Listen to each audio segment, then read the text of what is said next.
नमस्कार मित्रांनो, success English speaking A to Z या आपल्या मराठी यूट्यूब चॅनलमध्ये आपणा सर्वांचं स्वागत आहे. आपणास माहितीच आहे की हा चॅनल इंग्रजी शिकणाऱ्या प्रत्येकासाठी खूप महत्त्वाचा आहे.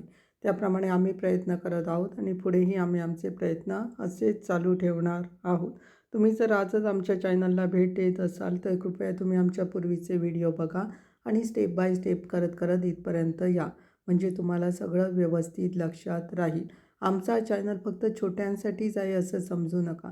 छोट्यांपासून मोठ्यांपर्यंत सर्वजण आमच्या चॅनलचा वापर करून व्यवस्थित इंग्रजी शिकवू शकतात. त्यामुळे तुम्ही अजूनपर्यंत जर आमच्या चॅनलला सबस्क्राईब केलं नसेल तर प्लीज आमच्या चॅनलला सबस्क्राईब करा, लाईक करा आणि जास्तीत जास्त शेअर करा, जेणेकरून तुमचे मित्रमैत्रीण असतील, प्रियजन असतील त्यांनाही या चॅनलचा लाभ घेता येईल. चला तर मग आता आपण व्हिडिओला सुरुवात करू. आज आपण पाहणार आहोत आफ्टरचा वापर, उपयोग आणि अत्यंत महत्त्वाची सर्वसमावेशक वाक्य, म्हणजे कसा केला जातो आफ्टरचा वापर, उपयोग आणि त्याच्याशी रिलेटेड वाक्य कशी असतात. आफ्टरचा वापर आणि उपयोग. आता आफ्टरचा वापर उपयोग किंवा कसा केला जातो तर त्याचा मराठीत जो अर्थ आहे त्याप्रमाणे त्याचा वापर केला जातो. आता मराठीत अर्थ कसा होतो तर नंतर, मागोमाग, च्या कारणाने किंवा च्यामुळे या अर्थाने मराठीत वापर केला जातो उपयोगाने. आता आफ्टरचा वापर, उपयोग हा शब्दयोगी अव्यय म्हणून केला जातो, उभयानवी अव्यय म्हणून केला जातो, क्रियाविशेषणसाठी केला जातो, तसेच वाक्यप्रचारात पण केला जातो. म्हणजे आफ्टरचा वापर कसा केला जातो तर शब्दयोगी अव्यय म्हणून, उभयानवी अव्ययामध्ये, क्रियाविशेषणमध्ये आणि वाक्यप्रचारामध्ये पण केला जातो. अशा प्रकारे आफ्टरचा वापर आणि उपयोग केला जातो. आता त्याच्याशी रिलेटेड वाक्य बघूया, म्हणजे आफ्टरची अत्यंत महत्त्वाची सर्वसमावेशक वाक्य. पहिलं वाक्य बघा, तिने जेवण केले आणि नंतर लगेच निघून गेली. तिने जेवण केले आणि नंतर लगेच निघून गेली. वाक्य आहे ना, she ate lunch and left just after. She ate lunch, जेवण केले म्हणजे जेवली ती, हे लक्षात घ्या. एट आलेलं आहे ATE, इट, EAT चं भूतकाळी रूप आहे, ते V2 रूप आहे. एट, केले म्हणजे भूतकाळ आहे, साधा भूतकाळ, त्याच्यामुळे शी एट लंच आलेला आहे. She ate lunch and left just after. Left just after म्हणजे नंतर लगेच निघून गेली असं आहे ते. She ate lunch at left just after. त्याच्यानंतर दुसरं वाक्य बघा, तू गेल्यानंतर मला फोन कर. तू गेल्यानंतर मला फोन कर. वाक्य ना, call me after you departure. Call me after you departure. Departure म्हणजे गेल्यानंतर, कॉल मी म्हणजे फोन कर, आफ्टर यू म्हणजे तू गेल्यानंतर असं आहे ते. वाक्य ना, call me after you departure असं. त्याच्यानंतर तिसरं वाक्य, तिचे कुटुंब 10 वर्षांनी परतले. तिचे कुटुंब 10 वर्षांनी परतले. वाक्य ना, हर फॅमिली रिटर्न्ड आफ्टर 10 इयर्स. हर फॅमिली रिटर्न्ड आफ्टर 10 इयर्स म्हणजे 10 वर्षांनी ते काय झालेलं आहे, परतले. परतणे म्हणजे रिटर्न होणे. रिटर्नला ED लागलेला आहे बिकॉज ऑफ पास्ट टेन्स आहे म्हणून. हर फॅमिली म्हणजे तिचे कुटुंब, 10 वर्षांनी म्हणजे 10 इयर्स. त्याच्यानंतर चौथं वाक्य बघा, कनिष्क परवा निघून जात आहे. कनिष्क परवा निघून जात आहे. वाक्य ना, Kanishk is living the day after tomorrow. Kanishk is living the day after tomorrow. The day after tomorrow लक्षात घ्या. द डे आफ्टर टुमारो म्हणजे परवा, म्हणजे उद्याच्या नेक्स्टचा दिवस, म्हणजे उद्या जाऊन नेक्स्ट दिवस येतो, त्याला परवा म्हणतात, तुम्हाला माहिती असेलच. त्यामुळे ते वाक्य कसं, the day after tomorrow, the day after tomorrow असं दिलेलं आहे. त्याच्यानंतर पाचवं वाक्य बघा, त्यानंतर मी मागे वळून पाहिले नाही. त्यानंतर मी मागे वळून पाहिले नाही. वाक्य ना, I didn't look back after that. I didn't look back after that. After that म्हणजे त्यानंतर. त्याच्यानंतर आय डिडंट लुक कशाला, डिडंट लुक कशाला आलेलं आहे तर पाहिले नाही, भूतकाळी वाक्य आहे, प्लस त्याला निगेटिव्ह यूज केलेला आहे, म्हणजे निगेटिव्ह नकार वाक्य दिलेलं आहे वाक्यात, त्याच्यामुळे डिडंट यूज केलेलं आहे. कारण भूतकाळामध्ये डिड यूज केलं जातं आणि निगेटिव्ह असल्यामुळे नॉट केलेलं आहे, म्हणून I didn't look back after that असं आलेलं आहे. त्याच्यानंतर सहावं वाक्य, तू गेल्यानंतर दार बंद कर. तू गेल्यानंतर दार बंद कर. वाक्य आहे ना, shut the door after you left. Shut the door after you left. Left म्हणजे गेल्यानंतर. शट करणे म्हणजे बंद करणे. डोअर म्हणजे दार. वाक्य बघा, shut the door after you left असं आलेलं आहे. त्याच्यानंतर 7वं वाक्य, राकेशने फक्त तिच्या मागोमाग फोन केला. राकेशने फक्त तिच्या मागोमाग फोन केला. वाक्य ना, Rakesh just call after her. Rakesh just call after her म्हणजे राकेशने काय केलं, त्याच्या पाठोपाठ फोन केला. जस्ट म्हणजे फक्त आणि कॉल्ड आफ्टर हर म्हणजे त्याच्यानंतर, मागोमाग. त्याच्यानंतर नेक्स्ट बघा 8वं वाक्य घ्या. तू त्याला सांगितल्यानंतर मी बोललो. तू त्याला सांगितल्यानंतर मी बोललो. वाक्य आहे ना, I talked after you told him. I talked after you told him. इथे बघितलं तर मला टॉक आलेलं आहे, ईडी लाभलेला आहे आणि टोल्ड केलेलं आहे. हे कशामुळे केलेलं आहे तर भूतकाळ आहे म्हणून. टॉक हे टॉक TALKचं भूतकाळी रूप टॉक्ड होतं, ईडी लागतो त्याला. आणि टेल TELLचं भूतकाळी रूप टोल्ड होतं, TOLD. म्हणून इथे काय झालेलं आहे, भूतकाळी रूप वापरलेली आहे कारण वाक्य भूतकाळाचं आहे म्हणून वाक्य आलेलं आहे, I talked after you told him. त्याच्यानंतर 9वं वाक्य, सर्वजण घरी गेल्यानंतर तो आला का. सर्वजण घरी गेल्यानंतर तो आला का.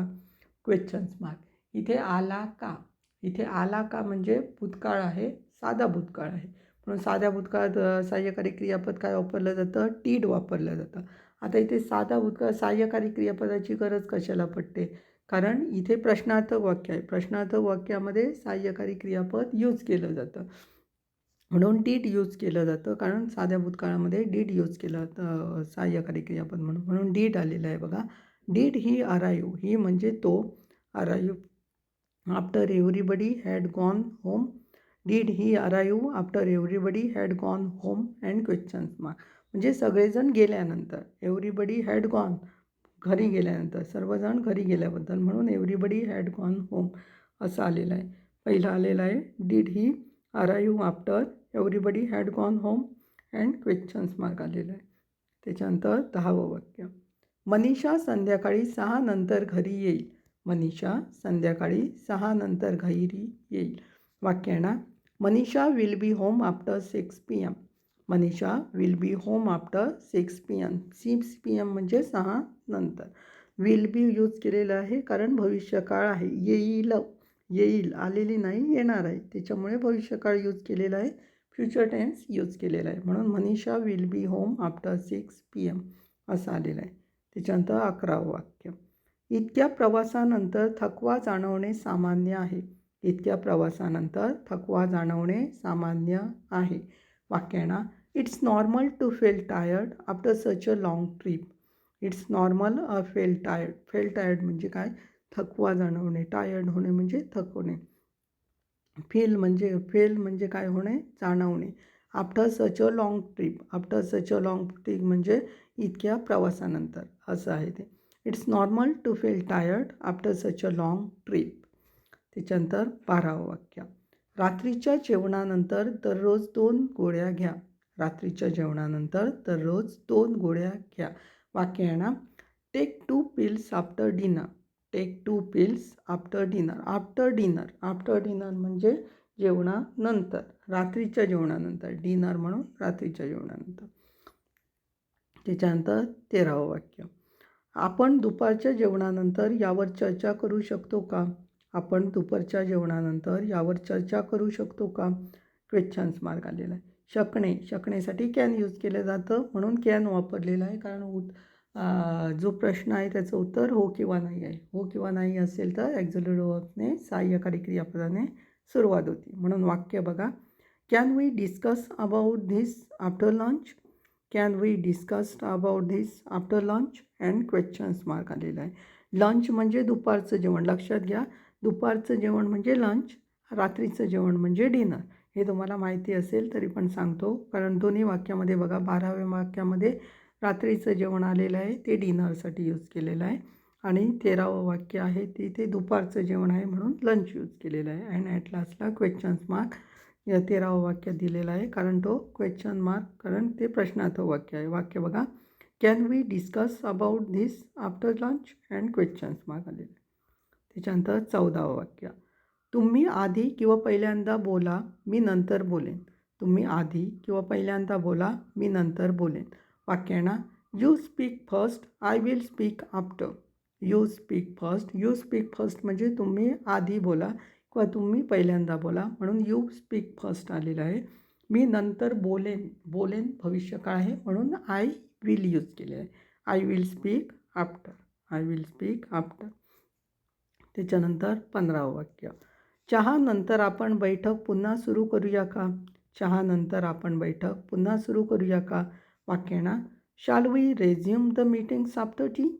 शाल we resume the meeting after tea and questions mark आलेला आहे. शाल यूज केलेला आहे बिकॉज ऑफ कसं आहे ते भविष्यकाळ आहे म्हणून. इथे लक्षात एक महत्त्वाची गोष्ट तुमच्या लक्षात घ्या की आम्ही सांगितलेलं आहे, परत सांगतो की प्रश्नार्थक वाक्य जर भविष्यकाळाचं प्रश्नार्थक वाक्य असेल आणि त्याची सुरुवात जर ॲक्झिलरी वर्ब्सने वगैरे करायची असेल तर आय आणि वहीसोबत शाल यूज केलं जातं.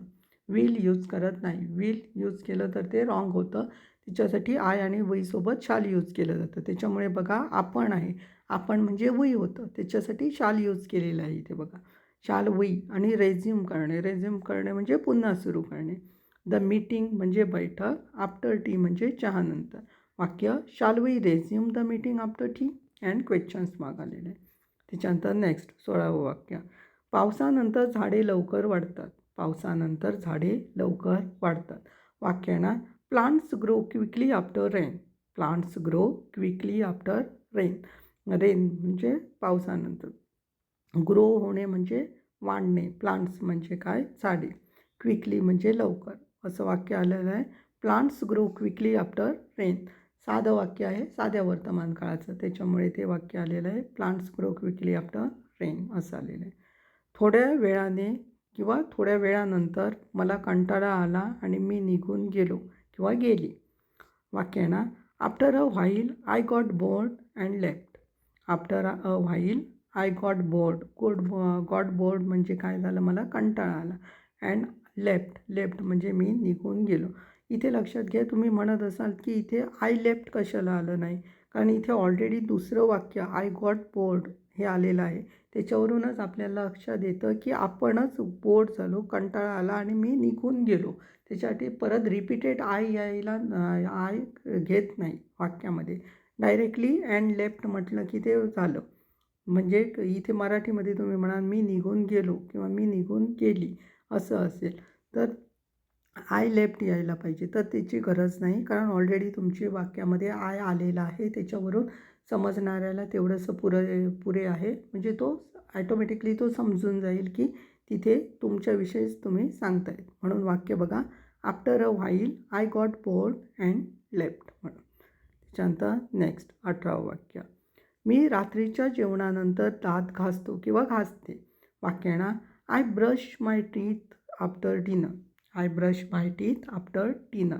आफ्टर डिनर म्हणजे रात्रीच्या जेवणानंतर. त्याच्यानंतर 19वं वाक्य, शस्त्रक्रियेनंतर सर्व काही सामान्य झालं. शस्त्रक्रियेनंतर सर्व काही सामान्य झाले. वाक्य येणार, after surgery everything normalised. After surgery everything normalised. Normalise होणे म्हणजे सर्व काही सामान्य होणे. आफ्टर सर्जरी म्हणजे शस्त्रक्रियेनंतर. इथे नॉर्मलाइज कशाला केलेलं आहे, तर इथे भूतकाळ आहे बघा. शस्त्रक्रियेनंतर सर्व काही सामान्य झाले गेलेला भूतकाळ आहे, त्याच्यामुळे इथे नॉर्मलाइज्ड यूज केलेलं आहे. नॉर्मलाइजला डी लागलेला आहे, ईडी, आणि फुल स्टॉप आलेला आहे. सर्जरी म्हणजे शस्त्रक्रिया. त्याच्यानंतर 20वं वाक्य, हा धडा लिहिल्यानंतर मी थोडा थकलो होतो. हा धडा लिहिल्यानंतर मी थोडा थकलो होतो. वाक्य आहे ना, I was a little tired after writing this lesson. I was a little tired after writing this lesson. Was म्हणजे भूतकाळ आहे म्हणून वॉज यूज केलेला आहे. लिटल टायर्ड म्हणजे थोडासा काय झालो, थकलो. आणि आफ्टर रायटिंग धिस लेसन म्हणजे धडा लिहिल्यानंतर. वाक्य बघा, I was a little tired after writing this lesson अशा प्रकारे ही आफ्टर वापरून केलेली वाक्य आहेत. खूप महत्त्वाची आहेत. वाचल्यावर तुमच्या लक्षात येतील. त्यामुळे व्यवस्थित करा. लक्षात आलं नसेल तर व्हिडिओज पुन्हा बघा. त्याचप्रमाणे तुम्ही त्याची प्रॅक्टिस करा. कारण आपल्याला प्रॅक्टिस पण खूप महत्त्वाची आहे. कारण आपल्याला बोलता यायला पाहिजे तर त्याची प्रॅक्टिस करायला पाहिजे.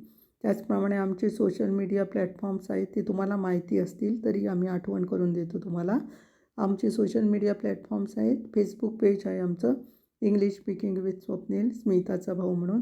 दुसरं प्रतिलिपी मराठी अकाउंट पेज आहे स्मिताचा भाऊ म्हणून. लिंक्डइन अकाउंट आहे एन स्वप्नील स्मिताचा भाऊ म्हणून. इंस्टाग्राम अकाउंट आहे नाईक स्वप्नील म्हणून. तिथे पण बरीचशी इम्पॉर्टंट इन्फॉर्मेशन तुम्हाला तिथे दिलेली आहे.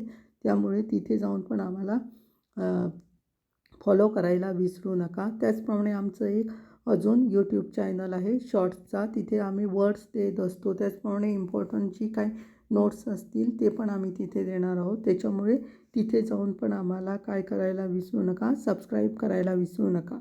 आमच्या यूट्यूब चॅनलचं नाव आहे success English speaking shorts.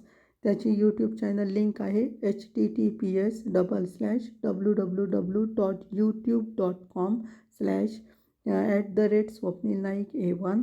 YouTube handle link आहे स्वप्नील नाईक A1.